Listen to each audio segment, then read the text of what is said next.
r/AskReddit. What are some of the most fucked up things celebrities ever did?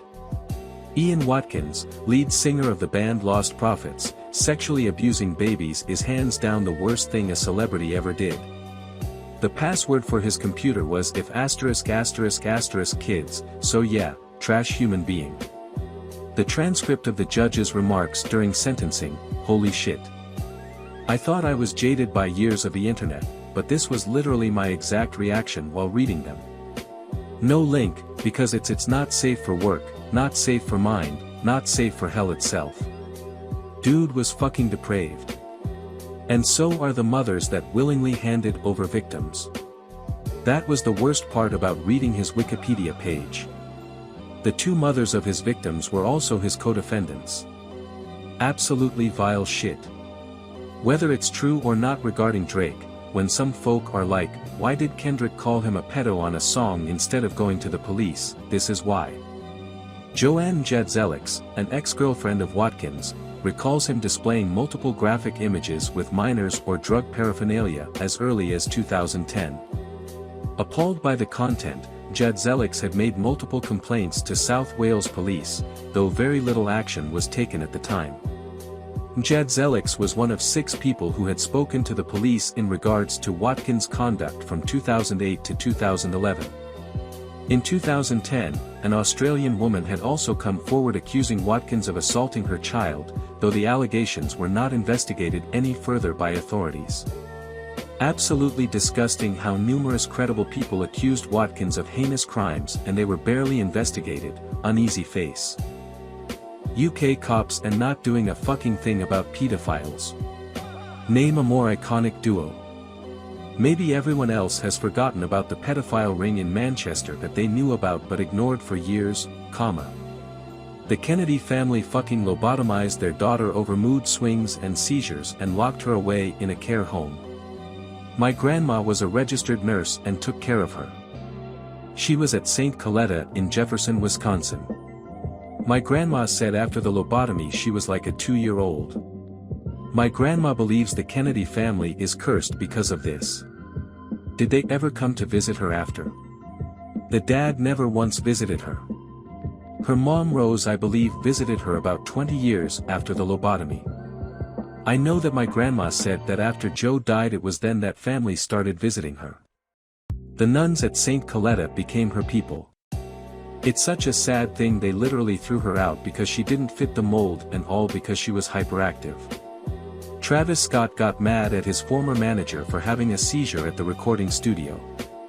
Left the studio instead of getting him medical help, then proceeded to fire him.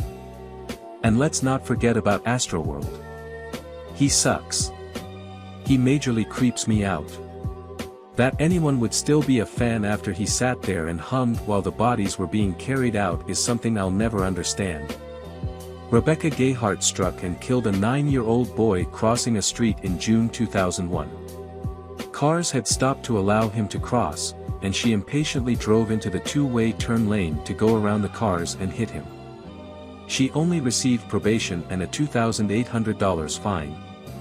That's how one of my childhood friends died. Impatient and drunk driver who was also speeding way too much. She flew over 12 dead at impact. Never give a kind go-ahead to pedestrians. It's a nice gesture but you can't account for the drivers around you. Other drivers may not see what you're doing and the pedestrian's attention is now on you and not the other cars in traffic. Steven Tyler adopted a 14-year-old girl so he could have sex with her. Edit, the number of Redditors who feel the need to comment actually she was 16 is so alarming I'm not letting my daughter out of the house. I don't even have a daughter. Not that it makes it any better, but Wiki states 16-year-old, and also he got her on drugs, and forced her to abort because he thought the drugs and smoke might cause birth defects. And Courtney Love commented that he did similar thing to a 13-year-old, Courtney Love really was the Cassandra of modern times, dropping truths nobody would believe. It will never even be revealed how abusive many directors and stars have been to their actors and guests. Courtney Love said one line about Weinstein, almost in jest, when half this sub wasn't even conceived and she got permabanned from television. Here it is. All of 13 seconds. Watch it. Watch it so you know that even when a person mentions something like this in passing, they might be hinting towards a massively greater danger. It's a lot like how Corey Feldman was a lot more direct about it and fucking Barbara Walters tried to shame him that he's damaging an entire industry. Yeah, fuck you Barbara, guess who was proven correct? In 1984, Vince Neil of Motley Crue was partying for hours with his friend, Hanoi Rocks drummer Razzle Dingley. They ran out of alcohol, so they decided to drive to the liquor store while absolutely blasted. Neil lost control of the car and crashed into an oncoming vehicle, killing his friend Razzle and seriously injuring the occupants of the other car, giving them permanent brain damage. He should have been put away for a long time for murder. Instead, he got a slap on the wrist, 30 days in jail, $2.6 million in restitution and 200 hours of community service. He didn't even complete the 30 days in jail, they let him out early. 40 years later, Vince is a free man who has committed 2 more DUIs, 5 assaults, 3 of the victims were women, 1 was a sex worker and 1 was his ex-girlfriend, all while committing the true unforgivable sin in the eyes of fans by singing really badly. Is this the absolute worst thing a celebrity ever did? No, but it's gross how little people talk about this absolute miscarriage of justice. Then again, I guess who gives a shit about Vince fucking Neil these days? Before we go further, please press the red subscribe button below if you're enjoying this so far. A verbal argument ensued and Chris Brown pulled the vehicle over on an unknown street, reached over Robin F. with his right hand, opened the car door and attempted to force her out. Brown was unable to force Robin F. out of the vehicle because she was wearing a seatbelt. When he could not force her to exit, he took his right hand and shoved her head against the passenger window of the vehicle, causing an approximate 1-inch raised circular contusion. Robin F. turned to face Brown and he punched her in the left eye with his right hand. He then drove away in the vehicle and continued to punch her in the face with his right hand while steering the vehicle with his left hand. The assault caused Robin F.'s mouth to fill with blood and blood to splatter all over her clothing and the interior of the vehicle. Brown looked at Robin F. and stated, "I'm going to beat the shit out of you when we get home. You wait and see." The detective said Robin F. then used her cell phone to call her personal assistant Jennifer Rosales, who did not answer. Robin F. pretended to talk to her and stated, "I'm on my way home. Make sure the police are there when I get there." After Robin F. faked the call, Brown looked at her and stated, "You just did the stupidest thing ever. Now I'm really going to kill you." Brown resumed punching Robin F. and she interlocked her fingers behind her head and brought her elbows forward to protect her face. She then bent over at the waist, placing her elbows and face near her lap in an attempt to protect her face and head from the barrage of punches being levied upon her by Brown. Brown continued to punch Robin F. on her left arm and hand, causing her to suffer a contusion on her left triceps, sick, that was approximately 2 inches in diameter and numerous contusions on her left hand. Robin F. then attempted to send a text message to her other personal assistant, Melissa Ford. Brown snatched the cellular telephone out of her hand and threw it out of the window onto an unknown street. Brown continued driving and Robin F. observed his cellular telephone sitting in his lap. She picked up the cellular telephone with her left hand and before she could make a call he placed her in a headlock with his right hand and continued to drive the vehicle with his left hand. Brown pulled Robin F. close to him and bit her on her left ear. She was able to feel the vehicle swerving from right to left as Brown sped away. He stopped the vehicle in front of 333 North June Street and Robin F. turned off the car, removed the key from the ignition and sat on it. Brown did not know what she did with the key and began punching her in the face and arms. He then placed her in a headlock, positioning the front of her throat between his bicep and forearm. Brown began applying pressure to Robin F.'s left and right carotid arteries, causing her to be unable to breathe and she began to lose consciousness. She reached up with her left hand and began attempting to gouge his eyes in an attempt to free herself. Brown bit her left ring and middle fingers and then released her. While Brown continued to punch her, she turned around and placed her back against the passenger door. She brought her knees to her chest, placed her feet against Brown's body and began pushing him away. Brown continued to punch her on the legs and feet, causing several contusions. Robin F. began screaming for help and Brown exited the vehicle and walked away. A resident in the neighborhood heard Robin F.'s plea for help and called 911, causing a police response. An investigation was conducted and Robin F. was issued a domestic violence emergency protective order.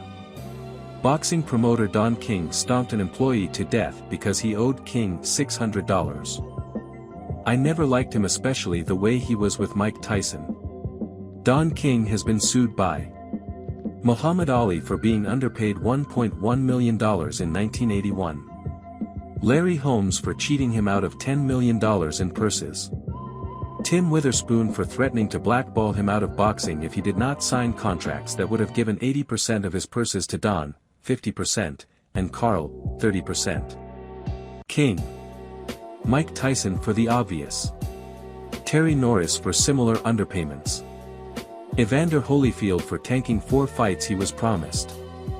Lennox Lewis for specifically holding back a Tyson/Lewis match because King was salty Bob Arum signed him. Another funny one from a guy who never got directly taken by King and knew how to negotiate. Look at Willie T. Ribbs, the first truly successful black racing driver, and through some interviews, some of the fun sticking points.